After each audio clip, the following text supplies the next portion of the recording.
कुछ रिश्तेदार बाहर रहते हैं ना, जैसे यूएस में रहते हैं, तो वहाँ पे 18 साल के बाद बहुत सारी आज़ादी हैं, पर्सनल आज़ादियाँ पर्सनल फ्रीडम के तौर पे दी गई हैं।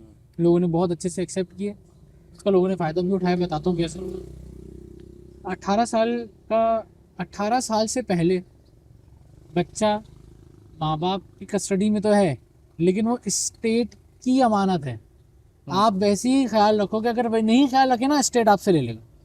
तो आपको बहुत कंट्रोल रखना पड़ता है, ठीक है, रहना भी पड़ता वो है। सिटीजन पहले आपका बच्चा बाद में। हाँ मतलब आप अंदर ही अंदर ऐसे रह रहे हैं, हाँ यार मैं कुछ नहीं कर पा रहा हूँ, बच्चा है मेरा भले, लेकिन स्टेट के कंट्रोल में हाँ। अब आप कुछ क्या नहीं है, कर सकते। जैसे ही वो 18 साल से ऊपर गया ना, अब तक अब्बा पे अब कोई वो नहीं है, पाबंदी नहीं है उनको कि वो ये जवाबदेह नहीं है। शादी भी कर लेगा वो आज़ाद है। मुझे आप नहीं रोक सकते, मैं अपना कमा सकता हूँ, अपना घर अलग कर सकता हूँ, मेरी मर्जी, पर्सनल फ्रीडम। और 18 साल से पहले आप उसको निकाल भी नहीं सकते। निकाल भी नहीं सकते, और बिल्कुल यही, वरना आप पे केस हो जाएगा। 18 साल का हुआ, तुम पर्सनल फ्रीडम ना, जाओ तुम कमा रहो, मेरा खर्चा बचेगा भाई, शुक्र है, जाओ।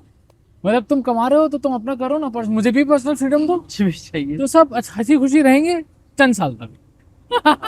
मतलब वो जो माँ बाप की अपनाइत थी वो खत्म।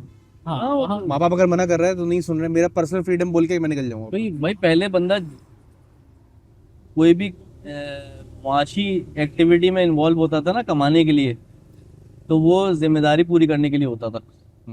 अब ये होता है तुम्हारा इंटरेस्ट किस चीज में है, वो काम करो। स्पेसिफिक काम बताओ वो अपना। अपना तुम्हारा छोड़ दो, तुम्हारे अब्बा का अपना बिजनेस है, वो तुम्हें चाह रहे हैं कि तुम बेटा उसमें इन्वॉल्व हो। तुम तो तुम्हारा इंटरेस्ट किस चीज में है, अपने इंटरेस्ट को फॉलो करो। जैसे इसने एक बात कही बैंक वाले इंटरेस्ट में बैंक वाले ने।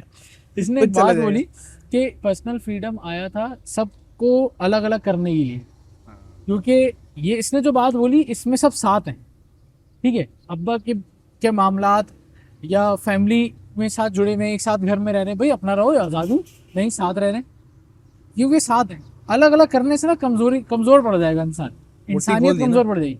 बिल्कुल असल में एक बड़ी कंपनी आती है, जैसे एक अगर आई। पुराना माशरा होता ना तो उसमें इम्तियाज चल नहीं सकता था। इम्तियाज जैसे सुपर स्टोर चल नहीं सकता था, क्योंकि मेरे अपने पड़ोस के जो वो है, क्या कहते हैं, सामान बेचने वाला, परचून वाला। वो उसके साथ मेरी सलाम दुआ है। अब वो चाहे जितना भी सस्ता दे रहा हो, यार नहीं मेरा ये अपना है, मेरे से रख रखा हो, थोड़ा सा महंगा ले लूंगा, अपना बंदा है इससे लूंगा। जैसे तुमने बताया था कि भाई की बेकरी है, अब्बा के भाई की बेकरी है, तो वहीं से सामान लिया जाएगा, भले वो दूसरों से महंगा देता हो, क्योंकि भाई है ना अपना यार, क्वालिटी में उसका भी धंधा चलेगा, सब मिलके चलाएंगे। अब अगर मेरे 10 भाई बहन हैं, जब बड़े हो गए सब अपने अपने काम करते हैं, अब एक का सब्जी की दुकान है, एक की परचून की दुकान है, एक की कोई दुकान है, अब इम्तियाज खुला, इम्तियाज कहता है यार मेरे पास से लो, सस्ता मिलेगा। तो अगर मैं पुराने जमाने में होता ना, अपने भाई बहन की दुकान कभी नहीं छोड़ता, यार तुम अपना चलाओ, और कोई भी नहीं छोड़ता, तो इम्तियाज चलता नहीं।